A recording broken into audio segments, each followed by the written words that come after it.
Hello बच्चों, this is Chetan sir and today I am going to solve one bit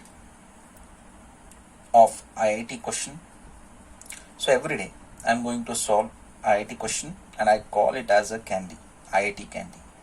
So I have started IIT candies program for class 10 students, and this one bit, one question is based upon center of mass.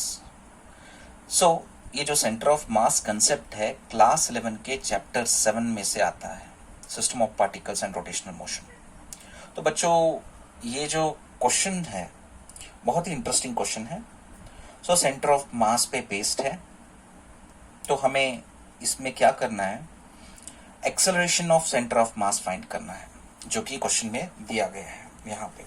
ठीक है, इसको हमको find करना है. And system माने क्या है, यहाँ पे ये जो डायग्राम में दिया गया है ना, दो मासेस को एक पुली पे रख के और उस पुली को सेंटर से टाई करके रूफ को बांधा गया है. ठीक है, तो 5 kg और 3 kg में हेवियर 5 kg है and 5 kg will be going to go downwards, नीचे जाएगा, 3 kg ऊपर जाएगा. ठीक है, तो दोनों का क्या होगा, यहाँ पे चेंज इन वेलोसिटी होगा, मतलब एक्सेलरेशन होगा. जितना 5 kg के थ्रेड का एक्सेलरेशन होगा उतना ही 3 kg के थ्रेड का और इस मास का एक्सेलरेशन होगा. आई मीन टू से इस मास का जितना एक्सेलरेशन होगा उतना ही इस मास का एक्सेलरेशन होगा. ठीक है, तो दोनों तरफ एक्सेलरेशन सेम होगा. अगर दोनों तरफ एक्सेलरेशन सेम है तो ये थ्रेड में जो फोर्स लगेगा वो भी तो सेम होगा. बात समझ में आ रही है.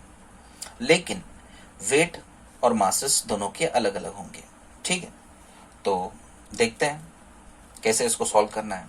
ठीक है, पहले तो आप इसको मोशन होने से पहले दोनों को रेस्ट में पकड़ोगे, दोनों को एक एक हाथ में पकड़ोगे. राइट हैंड में 3 kg को और लेफ्ट हैंड में 5 kg को पकड़ के रेस्ट पे दोनों को एक समान रखोगे. फिर जैसे ही हाथ नीचे से हटाया तब क्या होगा, 3 kg ऊपर जाएगा, 5 kg नीचे आएगा. ठीक है, so we are going to find out the acceleration of centre of mass. ठीक है, तो चलो सॉल्व करते हैं बच्चों. अभी पहले सेंटर ऑफ मास का एक्सेलरेशन फाइंड करने से पहले हमें सेंटर ऑफ मास कंसेप्ट क्या है वो जान लेना है. सो इसमें जो मासेस टाई किए गए हैं इस थ्रेड से, उस मासेस को पहले तो हम हटा लेते हैं. ठीक है, और एक थ्रेड का डायग्राम डाल लेते हैं. ठीक, और ये अगर थ्रेड है तो इसका कोई ना कोई तो मास तो होगा, कुछ ना कुछ तो मास तो होगा. ठीक है, और इसको दो एंड्स हैं और दोनों एंड से इसके बीच वाले हिस्से पे पहुंच जाते हैं, मतलब geometric centre of this line. तो ये जो पॉइंट मिलता है हमको, total mass of the wire जितना रहेगा वो सारा मास इस पॉइंट पे रिसाइड करता है. ऐसे हमने कंसेप्ट बनाया और उसको बोला सेंटर ऑफ मास. तो सेंटर ऑफ मास का डेफिनेशन क्या है? Basically, center of mass is nothing but it is the point at which the whole mass of the body is supposed to be acting or supposed to be concentrated. ठीक है, मतलब सारा मास जो है इस पॉइंट पे जब कॉन्सेंट्रेट कर रहा है तो उसको हम क्या बोल रहे हैं, सेंटर ऑफ मास बोल रहे हैं. क्योंकि अभी तो ये रेस्ट पे है. लेकिन उन्होंने क्या बोला है, क्या सर सेंटर ऑफ मास सिर्फ रेस्ट पे होता है या वो मूव भी करता है? तो जब सेंटर ऑफ मास को डिफाइन करते हैं तो रेस्ट वाला चीज लेके ही करते हैं. लेकिन कुछ सिनेरियोज में जब मासेस मूव करते हैं तो उसका सेंटर ऑफ मास भी मूव करता है. ये बेस्ट एग्जांपल है. तो उसमें हमने यहाँ पे देखा गया है कि सेंटर ऑफ मास कहाँ पे मूव करता है. तो टाइप ऑफ मोशन कौन सा है, सेंटर ऑफ मास का एक्सेलरेशन है. तो वो कहां पे मूव करेगा, देखो, या तो ये ऊपर मूव करेगा, मतलब 3 kg अगर हल्का है तो ये किधर मूव करेगा, अपवर्ड्स. 5 kg हेवियर है, वो किधर मूव करेगा, डाउनवर्ड्स. ठीक है, अपवर्ड डाउनवर्ड कह लो, वो कहां पे, अलोंग द वाई एक्सिस. मतलब अलोंग द एक्स एक्सिस है तो वेक्टर को कैसे लिखेंगे, देखो, अगर x है, x वेक्टर बोलेंगे. ठीक है, तो वो कैसे बोलेंगे, x तो पहले मैग्नीट्यूड लिखेंगे, फिर जब उसका डायरेक्शन बताने का समय आएगा तो आई कैप लिख देंगे। मतलब जो डायरेक्शन हम x एक्सिस पे बताते हैं तब हम आई को इंडिकेट करते हैं, आई को लेके डिनोट करते हैं। But when we are taking y vector, so y magnitude लेके j कैप लिख देते हैं। मतलब अलोंग द y एक्सिस जब हम डायरेक्शन को रिप्रेजेंट करते हैं it is represented with j cap. अगर ये j कैप वाला direction along the y axis ऊपर की ओर जाता है according to to coordinate system, अगर j कैप ऊपर की ओर जाता है along the y axis, so उसको प्लस y बोला जाएगा। जब j कैप को आप प्लस y बोल रहे हो तो j कैप को कैसे रिप्रेजेंट करते हो? प्लस j कैप करके रिप्रेजेंट करते हो, ठीक है। मतलब प्लस j करके रिप्रेजेंट करते हो ऊपर की ओर जा रहा है तो। अगर समझो कि नीचे की ओर जा रहा है अलोंग माइनस y एक्सिस, तब क्या करोगे? माइनस j करके रिप्रेजेंट करोगे, ठीक है, क्योंकि आप डायरेक्शन किधर बता रहे हो? Along the minus y axis. ये बहुत ही सिंपल है, ठीक है। अभी यहाँ पे प्लस और माइनस जो भी लिखे हुए हैं वैल्यूज के साथ, मतलब ये ए बी सी डी जो है, these are the answers of this questions. ये सारे के सारे आंसर्स नहीं है, इसमें से एक को हमें चुनना है कि नीचे जा रहा है अगर सिस्टम, ठीक है, एक नीचे जा रहा है तो एक ऊपर जा रहा है, लेकिन हमको जो सेंटर ऑफ मास है, अगर समझो ये 3 kg 5 kg के बजाय 4 kg और 4 kg होता तो 5 + 3 8 हो रहा है। अगर यहाँ पे 4 यहाँ पे 4 होता तो क्या होता? सेंटर ऑफ मास यहाँ पे होता एट दिस पॉइंट। तो यहाँ पे अनइक्वल मासेस है तो सेंटर ऑफ मास कहाँ पे मूव करेगा? नीचे करेगा या ऊपर करेगा वो देखेंगे। किस पॉइंट से? इस पॉइंट से, ठीक है। अगर माइनस आता है तो नीचे की ओर मूव कर रहा है सेंटर ऑफ मास का एक्सेलरेशन, अगर प्लस आ रहा है तो ऊपर की ओर कर रहा है। बात क्लियरली समझ में आई? If the answer will come with the symbol of minus, okay, जो भी है -2/3 है या -5/8, ये नन ऑफ दीज वाला जो है, ये तो आंसर तो आना ही आना है। अगर ये तीनों नहीं आते तो नन ऑफ दीज आएगा। But if the answer will come minus, दोनों में से एक, इसका मतलब ये हो गया कि इस पॉइंट से सेंटर ऑफ मास डाउनवर्ड जा रहा है। If plus will come, the acceleration of centre of mass will be above from this point. पक्की बात समझ में आई? तो चलो स्टार्ट करते हैं बच्चों। अभी यहाँ पे एक चीज हमको पता करना है। क्या पता करना है पता है? ये तो एक्सेलरेट हो रहा है ये वाला mass, it means that mass into acceleration. Mass into acceleration मतलब क्या है? मास इनटू एक्सेलरेशन मतलब फोर्स, ठीक है। तो अगर ये फोर्स एक्ट कर रहा है, किसके थ्रू कर रहा है? Through this thread, fine. लेकिन ये मास जो है कितना है? 5 है। तो 5 मास पे क्या एक्ट हो रहा है? ग्रेविटी एक्ट हो रहा है, ठीक है। 5 मास पे ग्रेविटी एक्ट हो रहा है। What do mean? इसका मतलब ये हो गया कि हम वेट के बारे में बात कर रहे हैं। अगर ये वेट है तो इसको मैं वेट 2 बोलूं या वेट 1 बोलूं? इसको वेट 1 बोलूंगा, क्योंकि जब भी हम काउंट करते हैं, मैथ्स में हो या फिजिक्स में हो, तो पहला वाला कौन सा लेते हैं? लेफ्ट हैंड साइड जो भी है। तो ये जो फर्स्ट मास है लेफ्ट हैंड साइड है, तो इसको मैं वेट 1 बोलूंगा। और ये जो है ये क्या होगा? दिस विल बी 3g = कितना? इट शुड बी W2, ठीक है। ये W2 हो गया। अभी मतलब वेट 2 ये हो गया और वेट 1 ये हो गया, ठीक है। एंड वेट के अगेंस्ट क्या है? यहाँ पे देख लो आप, फोर्स है। फोर्स अगर ऐसे लग रहा है तो ऐसे भी लग रहा है। ये वाला फोर्स कौन सा होगा? थ्रेड में टेंशन होगा।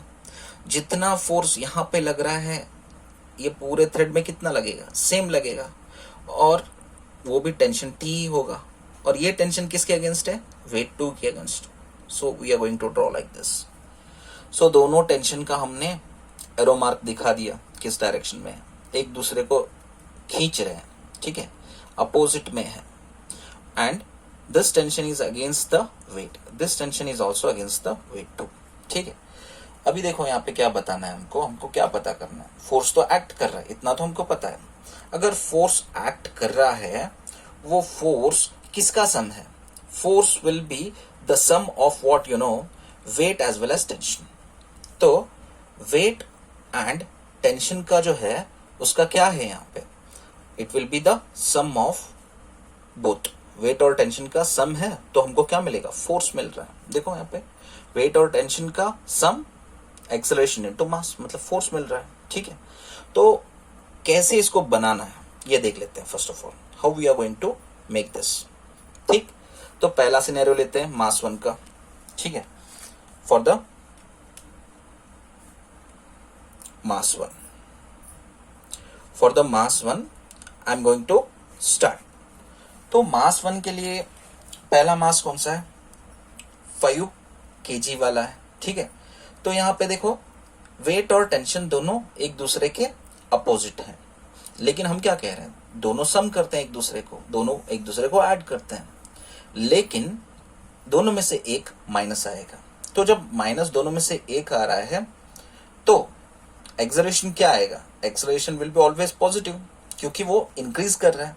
ठीक है, तो फोर्स की जगह मैं क्या लिख देता हूं, मास इंटू एक्सेलरेशन लिख देता हूं। ठीक है, तो यहां पे मैं क्या लिखूंगा, for mass 1 it should B mass into acceleration, क्योंकि मैं मास 1 के बारे में बात कर रहा हूं तो m1 लिखूंगा यहां पे।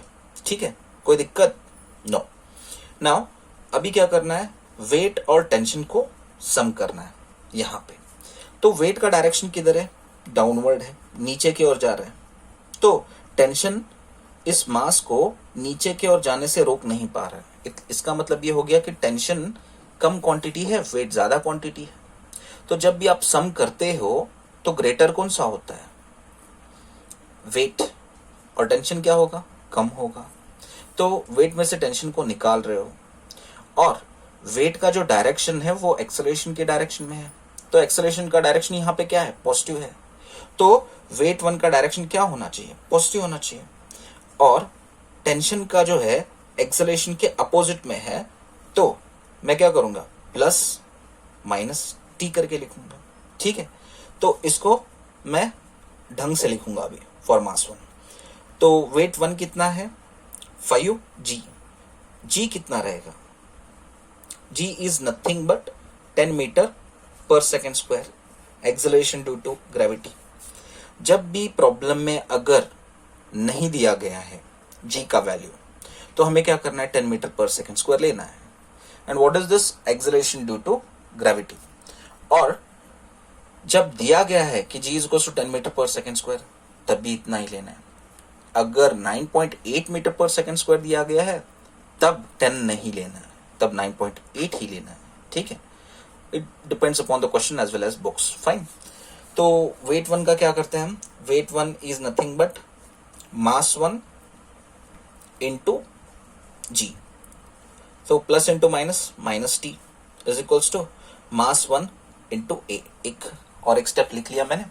और मास 1 कितना है, मास 1 इज नथिंग बट 5, और जी कितना है 10, minus T is equals to mass 1 कितना है फिर से 5, और ये एक्सेलरेशन ए। ठीक, सो 5 इंटू 10 कितना हो गया, it's a 50, minus T is equals to 5a। ये हो गया आपका इक्वेशन नंबर 1। ठीक, सो हमारा फॉर द मास 1 तो हो गया। अभी फॉर द मास 2 लेना है। फॉर द मास 2 क्या है बच्चों, यहाँ पे देख लो आप, 3 kg मास है। कहाँ पे, यहाँ पे, ये हमारा मास 2 है। ठीक, तो फॉर द मास 2 के लिए फिर से इक्वेशन हमें बनाना है। अभी देखो मैंने बोला है एक्सेलरेशन विल बी पॉजिटिव, क्योंकि वो बढ़ेगा। तो हमें क्या करना है लिखते वक्त, क्योंकि एक्सेलरेशन सेकेंड मास के लिए है तो m2 इंटू ए लेंगे यहाँ पे। कहाँ पे, यहाँ पे सॉल्व करने के लिए। ये हमने लिया मास इंटू एक्सेलरेशन, कौन से वाले मास का, सेकेंड मास का। लेकिन अभी इसका इक्वेशन बनाना है वेट और टेंशन का। यहाँ पे देखो वेट का डायरेक्शन जो है यहाँ पे आपको नीचे दिखाना पड़ेगा। ठीक है, तो वेट 2 का जो डायरेक्शन है नीचे है, बट ये मास किधर जा रहा है, in the direction of acceleration. मतलब ये हो गया कि टेंशन की जो क्वांटिटी है it is greater than weight. ठीक है। तो टेंशन और एक्सेलरेशन दोनों एक ही डायरेक्शन में है, तो टेंशन पॉजिटिव होगा, वेट क्या होगा, अपोजिट टू टेंशन, नेगेटिव होगा। मतलब ऐसे tension will be positive plus minus क्या होगा, W2 होगा। ठीक है। तो अभी इसको हम क्या करते हैं, टेंशन का जैसे का तैसा रखते हैं, प्लस इंटू माइनस, माइनस हो गया, W2 क्या हो गया, W is nothing but, W क्या है, W is nothing but mg है, weight is equal to mass into gravity. ठीक है। तो अभी हम क्या करते हैं, इसको W2 को we are going to write m2 into g। ठीक है, is equal to m2 into a। तो t का t रख दिया, m2 कितना है, m2 इज 3, g कितना है, g is nothing but 10, m2 कितना है फिर से 3, ये आपका एक्सेलरेशन। सो इसको अच्छी तरह से लिख लेते हैं, t minus 30 is equals to 3a। ये आपका हो गया इक्वेशन नंबर 2। अब इसको क्या करना है, इसको हमें करना है फ्रॉम 1 एंड 2। ठीक है, दोनों मिलाएंगे तो क्या मिलेगा हमें, हमें मिलेगा, इसको थोड़ा सा रख लेते हैं इसे।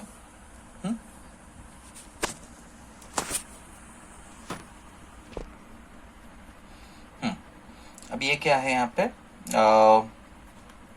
50 माइनस टी, ये LHS है इक्वेशन फर्स्ट का, और ये LHS है इक्वेशन सेकंड का, दोनों को ऐड कर लेते हैं। ठीक है, plus t minus 30 is equals to 5a plus 3a, ये दोनों कैंसिल हो गए, tt। 50 माइनस 30 कितना हो गया, 20 हो गया, और ये 5a प्लस 3a 8a हो गया। तो a को ऐसे ही रख के नीचे 8 भेज दूंगा, कितना हो गया, 4 2 जा 4 5 जा। ठीक है, तो कितना मिला हमें, acceleration is equals to 5/2, acceleration is equals to कितना मिला, 5/2 मीटर पर सेकंड स्क्वायर। ठीक है, अभी इसको हम, एक्सेलरेशन तो हमने कैलकुलेट कर लिया। ठीक है, लेकिन हमें अभी मेन चीज क्या फाइंड करना है, यहाँ पे acceleration of centre of mass find करना है। तो एक्सेलरेशन फाइंड किया, इसका मीनिंग ये नहीं हुआ कि यही आंसर है, एक्सेलरेशन ऑफ सेंटर ऑफ मास अलग होता है और सिंपली एक्सेलरेशन अलग होता है। तो acceleration of centre of mass के लिए हम क्या करेंगे, we are going to write like this, vector of ACOM is equals to m1 a1 plus m2 a2, इसका वेक्टर डाल देते हैं, और ये क्या है आपका m1 प्लस m2। ठीक है, तो बच्चों ये एक्सेलरेशन जो फाइंड करना है हमें, उसके लिए हमें ये फॉर्मूला यूज करना पड़ेगा। ठीक है, तो हमने सिर्फ एक्सेलरेशन फाइंड किया, इसका मतलब ये नहीं कि this is the acceleration of centre of मास। तो सिंपली हमने एक्सेलरेशन फाइंड कर लिया है, लेकिन एक्सेलरेशन ऑफ सेंटर ऑफ मास क्या है, ये जो दोनों एक्सेलरेशन एक्ट कर रहे हैं, ठीक है, वो दोनों एक ही हैं, लेकिन हमें एक्सेलरेशन कहाँ पे फाइंड करना है, हमें यहाँ पे फाइंड करना है। ठीक है, ये देखो आपको इस पॉइंट से ये अगर मैं लाइन डाल लूं, ठीक है, so this should be minus Y and this should be plus Y. तो प्लस वाई पे जो डायरेक्शन दिखाऊंगा, it is in terms of J, plus J, और इस पे जो डायरेक्शन दिखाऊंगा वो होगा आपका माइनस जे, माइनस वाई पे। ठीक है, तो जो भी वैल्यू मिलेगा, अगर हमें माइनस में मिल गया तो मतलब ये है कि the acceleration of centre of mass is below this point, नीचे। अगर हमें पॉजिटिव वैल्यू मिल गया, मतलब प्लस जे, तो it should be moving in the positive y direction. ठीक है, तो देखो बच्चों, ये जो फॉर्मूला लिया है मैंने, ये फॉर्मूला कैसे है आप सोच रहे होंगे, इसको मैं थोड़ा सा यहाँ पे एक्सप्लेन कर देता हूँ आपको। m1 प्लस m2 मतलब क्या है, टोटल मास, टोटल मास। तो सेंटर ऑफ मास का एक्सेलरेशन क्या है, this is nothing but force, total force acting at the centre of mass. ठीक है, इसको इज इक्वल्स टू लिख के मैं क्या लिखूंगा, मास 1 का एक्सेलरेशन फिर मास 2 का एक्सेलरेशन। मैंने यहां पे क्या किया, सम ऑफ मास को स्प्लिट किया। तो इसी को मैंने यहां पे कैसे लिखा, फिर से ACOM is equals to M1 vector A plus M2 vector A2, ठीक है, डिवाइडेड बाय टोटल मास कितना है ये इधर नीचे लेने के बाद M1 प्लस M2, सिंपल है। इसी फॉर्मूले को मैंने यहां पे लिया, ठीक है, सिंपल। तो अभी मास 1 कितना है, मास 1 is nothing but it's a 5 kg, तो मैं 5 लिख लूंगा। और एक्सेलरेशन जो है वो नीचे आ रहा है, किधर आ रहा है, नीचे। नीचे माने एक्सेलरेशन कितना हमने फाइंड किया है, 5/2। अगर मैं 5/2 को सिंप्लीफाइड फॉर्मेट में लिख लूं तो कैसे लिख सकता हूं, 2.5, ठीक है। तो 2.5 इंटू माइनस जे, क्योंकि नीचे आ रहा है, क्या आएगा, -2.5 जे, ठीक, क्योंकि हमने डायरेक्शन बता दिया है यहां पे, ठीक है। और प्लस M2 कितना है, M2 इज 3, ठीक है। तो 3 मैं लिखूंगा यहां पे एज इट इज। और एक्सेलरेशन कितना है, acceleration is in the upward direction. तो अगर अपवर्ड डायरेक्शन में है तो कितना है, 2.5। 2.5 क्या आएगा, प्लस जे, 2.5 जे। तो ये जो जे है वो सिर्फ डायरेक्शन बताने के लिए था, ठीक। और मास 1 मास 2 क्या है, 5 + 3, क्या मैं डायरेक्ट 8 लिख सकता हूं। अब इससे तो अंदाजा लग गया कि हमारा जो आंसर मिलेगा इन दोनों में मिलेगा, नन ऑफ दिस भी नहीं है और ये भी नहीं है, क्योंकि डिनोमिनेटर में हमें क्या मिल गया, ऑलरेडी भी 8 मिल गया, ठीक है। तो 5 इंटू -2.5 कितना आता है, -12.5 जे, ठीक है, प्लस 3। आप जे कहने से बजाय आप ये कह सकते हो कि जे कैप, ठीक है, क्योंकि यूनिट वेक्टर से आप डायरेक्शन बता रहे हो, ठीक है। J cap is better to represent, G कहने से अच्छा है, ठीक है। और 3 इंटू 2.5 कितना आएगा, 7.5 J cap divided by 8। So -12.5 plus 7.5 कितना आएगा, हमें कितना मिलेगा, माइनस ही आएगा आंसर। सो 12.5 से 7.5 को निकालेंगे तो हमें मिलेगा 5। सो -5 डिवाइडेड बाय 8, ये जे कैप, ठीक है। ये क्या मिल गया हमको, वेक्टर ACOM, ठीक है।